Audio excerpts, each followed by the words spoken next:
Hello everyone, कैसे हैं आप सब लोग। उम्मीद करता हूँ सब आप अच्छे होंगे, अपना काम बहुत अच्छे से आप लोग कर रहे होंगे। समर वैकेशन अब सब ये चल रहा है, कहेंगे सर वैकेशन तो चल ही रहा है, हाँ लगातार तरीके से। लेकिन एक तरीके से हम बोला जाए तो इस टाइम को हम बहुत अच्छी तरीके से हम यूटिलाइज भी हम कर सकते हैं। ओके, तो ये चीज़ आपको देखना है अपने टाइमिंग को आप कितने अच्छे से आप यूटिलाइज करें, शायद लाइफ में आपको कभी इस तरह का टाइमिंग नहीं मिलने वाला है। ओके, तो आइए जरा इससे स्टार्ट करते हैं। आज का हमारे पास जो काम है, वो जो काम है बड़ा ही स्पेशल है। एक्चुअल में आप फर्स्ट चैप्टर में आप एक चीज़ देखते हैं, जब मेरे पास सपोज करो दो कोई कंडक्टिंग स्पेयर है, लगते नहीं स्पेयर है, सिलेंड्रिकल शेप है, आप स्पेयर आप सपोज कर लें, दोनों को आपस में टच कराता हूँ। सपोज करो इस पे क्यू चार्ज है, इस पे जीरो है, दोनों को टच कराया, हटा दिया, क्या होगा? इस पे भी चार्ज क्यू बाई टू, इस पे भी चार्ज क्यू बाई टू, क्योंकि दोनों की शेप एंड साइज क्या है, यूनिफॉर्म है। क्या कोई इसका मैथमेटिकल प्रूफ है ऑथेंटिक, जिसे मैं कह सकूँ कि हाँ चार्ज दोनों पे इक्वल डिस्ट्रीब्यूटेड हो जाता है? जी हाँ है। आज आप वही काम आप करने जा रहे हैं, वही काम हम देखने जा रहे हैं, कैसे हम उसे देखेंगे। टॉपिक का नेम है charge on connecting to conducting sphere. इसे मैं एक वायर से कनेक्ट करूंगा, ठीक है ना, तो उसके अंदर हम वहां पर हम देखेंगे कि चार्ज किस तरीके से उनके ऊपर हमारे पास एग्जिस्ट करता है। या भी इस तरह से आप बोल सकते हैं, सपोज करो मेरे पास कोई एक पानी का टैंक है भरा हुआ, ठीक है ना, ये पानी का एक भरा हुआ टैंक है, ये मेरे पास मैंने इसे पाइप से जोड़ा एक दूसरे टैंक के साथ जिसका साइज सेम है, लेकिन इसमें पहले से कुछ पानी भरा हुआ है। अगर ये बिल्कुल शेप एंड साइज में सेम होता तो हमारे पास क्या होता, बिल्कुल इक्वल डिस्ट्रीब्यूटेड हो जाता है, अगर खाली होता। लेकिन शेप एंड साइज इसकी थोड़ा डिफरेंट है, थोड़ा पानी है, तो कब तक फ्लो होगा? एक पोजीशन आएगी हमारे पास जब तक लेवल दोनों का सेम ना हो जाए। लेवल सेम से कहने का मतलब जब इसमें से पानी फ्लो होना बंद ना हो जाए। पानी फ्लो होना कब इसके अंदर से बंद होगा? जब हमारे पास एक प्रेशर डिफरेंस वहां पर खत्म हो जाएगा, जब दोनों का प्रेशर बिल्कुल सेम हो जाएगा। तो आइए जरा इस कंडीशन को हम लोग देखते हैं। यहाँ पर हम लोग क्या करेंगे, मेरे पास दो बॉडी है फॉर एन एग्जाम्पल, एक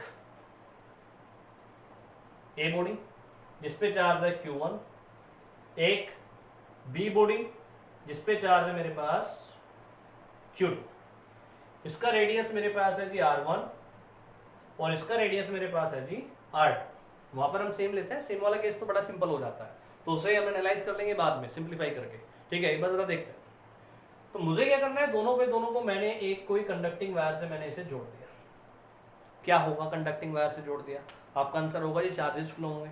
मैं पूछूंगा चार्जेस कहाँ से कहाँ फ्लो होंगे, आपका क्वेश्चन होगा सर यहाँ पे जो एक हाई पोटेंशियल होगा हाई से लो पे फ्लो होंगे। अब पोटेंशियल हाई किसे माने, ये हमारी चॉइस है, मैं मान लेता हूँ ऐसे हाई मान लूँ, ऐसे हाई मान लूँ, किसी को एक मान लेते हैं। Late V1 is greater than V2, यहाँ पे पोटेंशियल इस वाले का मैं ज्यादा मान लेता हूँ। तो V1 कितना होगा इसके सरफेस पे, अगर मैं बात करूँ, V1 is equal to 1/4 pi epsilon nought, इसे शॉर्ट में लिख लेते हैं, इतना बड़ा लिखने की जरूरत नहीं है, K Q1 upon R1। Similarly V2 कितना होगा, K Q2 upon R2। Equation number second. अब मुझे जरा एक चीज बताइए, जैसे मैं इसे कंडक्टिंग वायर से मैंने इसे कनेक्ट किया, ये चार्जेस फ्लो होना स्टार्ट होंगे यहां से यहां तक। सपोज करो इसमें से Q चार्ज निकल के चला गया, ये नया चार्ज बन गया Q1 डैश, तो Q चार्ज निकल के कहां पे पहुंचेंगे, इसमें पहुंचेंगे, ये नया चार्ज बन गया Q2 डैश। ओके, फ्लो होने स्टार्ट होंगे, यहां से कम होते रहेंगे, वहां पे जाके पहुंचते रहेंगे। कब तक? जब तक इन दोनों के पोटेंशियल क्या ना हो जाए, सेम ना हो जाए। जैसे ही पोटेंशियल सेम होगा, आपको पता है मैंने कल आपको एग्जांपल दिया था इस चीज का, हाई टेंशन बैटरी, लो टेंशन बैटरी, इस तरह से, ठीक है। जब तक पोटेंशियल सेम हो जाएगा तब चार्ज फ्लो होना बंद हो जाएगा। ओके, तो इस कंडीशन को अब देखता हूं मैं, अब इस सिनेरियो में हमारे पास क्या होगा, when V1 is equal to V2, तब चार्ज इस पे कितना बचा जी, पोटेंशियल के अकॉर्डिंग अगर मैं बात करूंगा मैं, K Q1 minus Q upon R1, ये इसका पोटेंशियल अब हो जाएगा जब दोनों इक्वल हो जाएंगे। इस पे potential K Q2 plus Q upon R2। अब कन्वेंशनल दिया, आप इससे चार्ज निकाल के आप इसमें डाल लो, कोई फर्क नहीं पड़ेगा जी। Okay finish. एक काम करते हैं, R1 को दोनों के साथ सेपरेट कर लेते हैं, Q1 by R1, Q by R1, same here, Q2 by R2 plus Q by R2। मुझे क्या करना है, मुझे इस चार्ज की वैल्यू निकालनी है जो वहां पे ट्रांसफर होके गया। अगर इस Q की वैल्यू आ गई तो मेरे पास पता लग जाएगा कि इस पे कितना चार्ज बचा और इस पे कितना चार्ज बचा, ठीक है। एलसीएम बताइए जरा यहाँ पे। एक काम करते हैं, Q वाले एक तरफ ले लेते हैं, कैपिटल Q वाले एक तरफ ले लेते हैं। Capital Q1 upon R1 minus Q2 upon R2 is equal to, ये उधर जाके प्लस हो जाएगी, एलसीएम ले लेता हूँ R1 R2, तो Q कॉमन लेके बचेगा वहां पर R1 प्लस R2, ठीक है। सिंपल मैथमेटिक्स आप कर सकते हैं।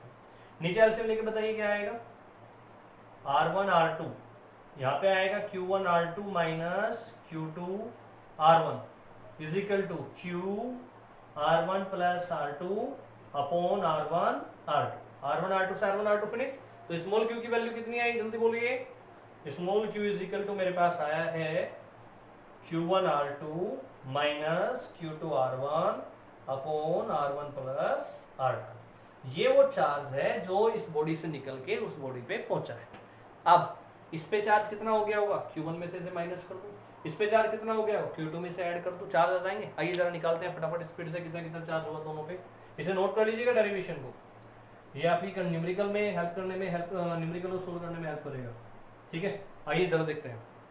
सबसे पहली चीज, मैं इस बॉडी पे चार्ज देख रहा हूँ Q1 dash, Q1 dash is equal to Q1 minus Q की वैल्यू है ये Q1 R2 minus Q2 R1 upon R1 plus R2। LCM लिया R1 प्लस R2, तो Q1 R1 प्लस कितना Q1 R2, ब्रैकेट हटाइए ओपन कीजिए, minus Q1 R2 plus Q2 R1। जब ऐसा कर लेंगे तो आप देखेंगे दो टर्म कैंसिल आउट हो जाएंगी।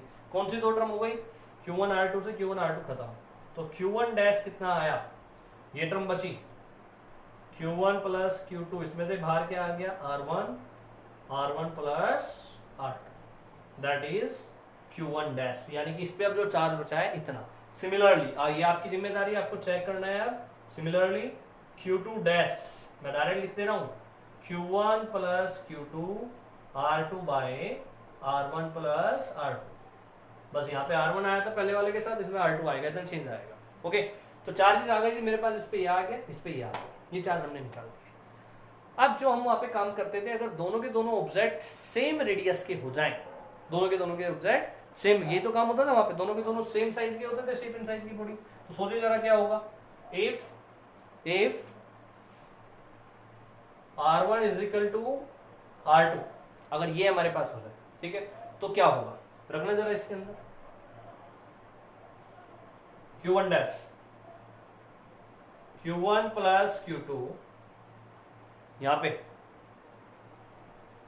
मैं दोनों को R बोल लेता हूं, R1 प्लस R2 यानी कि 2R।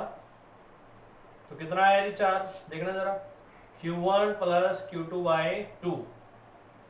और अगर दोनों पे चार्ज, इस पे भी चार्ज Q हो, उस पे भी चार्ज Q हो, तो कितना आ जाएगा ये Q बाय 2।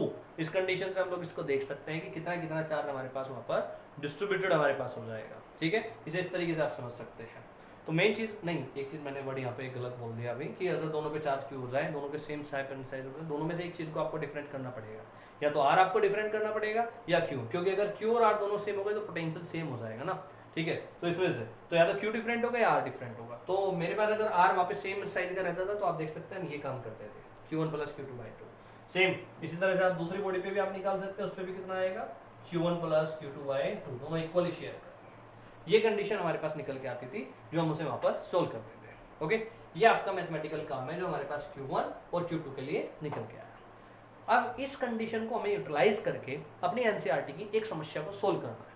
एनसीईआरटी की अपने पास एक प्रॉब्लम है इसी कंडीशन को लेके, वो क्या है, प्रॉब्लम नंबर है आपकी 20।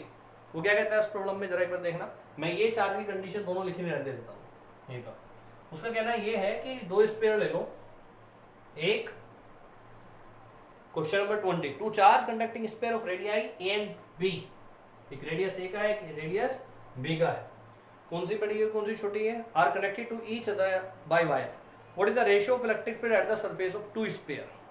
ये नहीं पता कौन छोटा है कौन बड़ा है जनरली, लेकिन हम लोग पहले वाली फिगर को हम हाइयर हम लेना पसंद करते हैं, तो इसलिए मैं पहले वाली फिगर को बड़ी रेडियस का मैं ले लेता हूँ।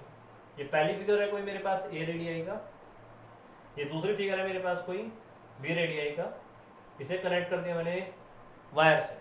इस पे चार्ज सपोज करो Q1 है, इस पे चार्ज मेरे पास Q2 है। ओके, पूछा है कि इनके सरफेसेस पर इलेक्ट्रिक फील्ड का रेशियो कितना होगा।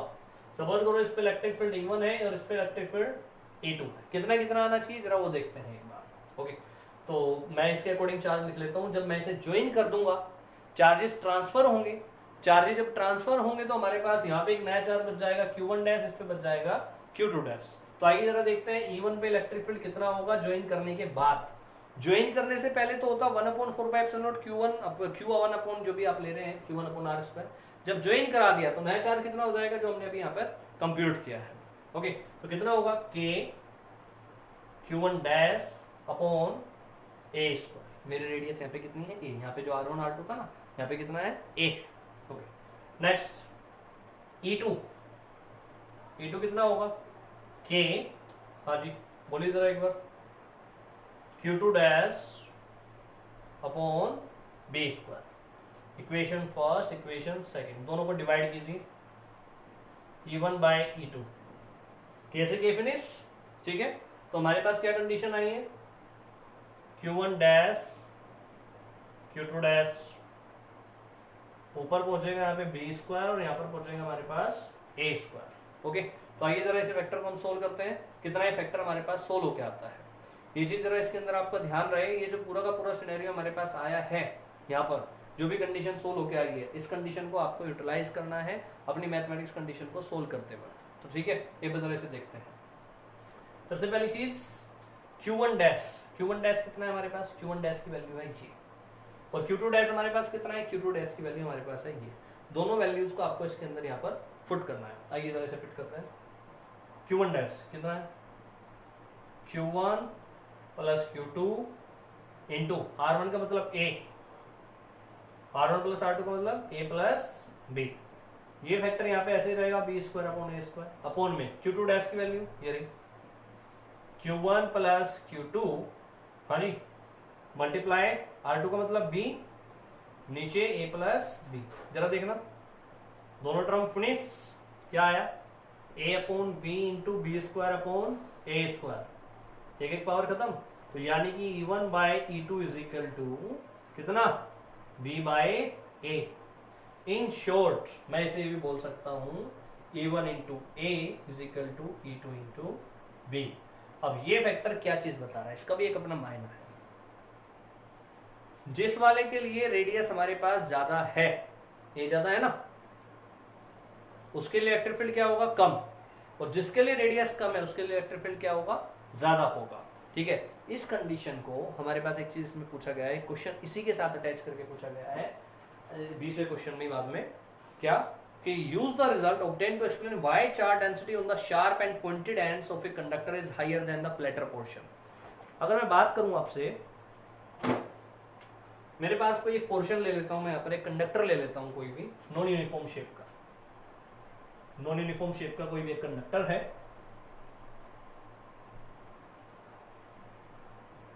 जो कि दिस वन, ये कोई एक इस तरह की शेप का कोई एक कंडक्टर, ठीक है। यहाँ पर इसकी रेडियस अगर मैं बात करूँ तो इसकी रेडियस मैं यहाँ पे ए बोल लेता हूँ, और इस पोर्शन पे जो हमारे पास ये छोटा सा यहाँ पे जो मिलने वाला जो पोर्शन है, इसकी रेडियस में यहाँ पर ये बी बोल देता हूँ, लगभग जो बिल्कुल एक छोटा सा जो एज बन रहा है। तो आप देखेंगे ये वाला रेडियस ज्यादा है, ये वाला रेडियस हमारे पास कम है। जनरली हमारे पास कोई भी कंडक्टर है तो उसके इलेक्ट्रिक फील्ड कितना होता है, सिग्मा अपॉन एप्सिलॉन नॉट। तो अगर दो अलग अलग रेडियस है तो दो इलेक्ट्रिक फील्ड आएंगे अलग अलग। तो E1 के लिए सिग्मा 1 अपॉन एप्सिलॉन नॉट, इसके लिए E2 is equal to sigma 2 upon epsilon nought. दोनों का रेशियो निकालना, E1 by E2 is equal to sigma 1 by sigma 2। यहां से आपने कितना रेशियो निकाला था E1 बाय E2 का, B बाय A। ये एक कंडीशन आपके पास आई थी, ये कंडीशन आई B, दोनों को जरा सेम रखिए। क्या आएगा, sigma 1 by sigma 2 is equal to B by A।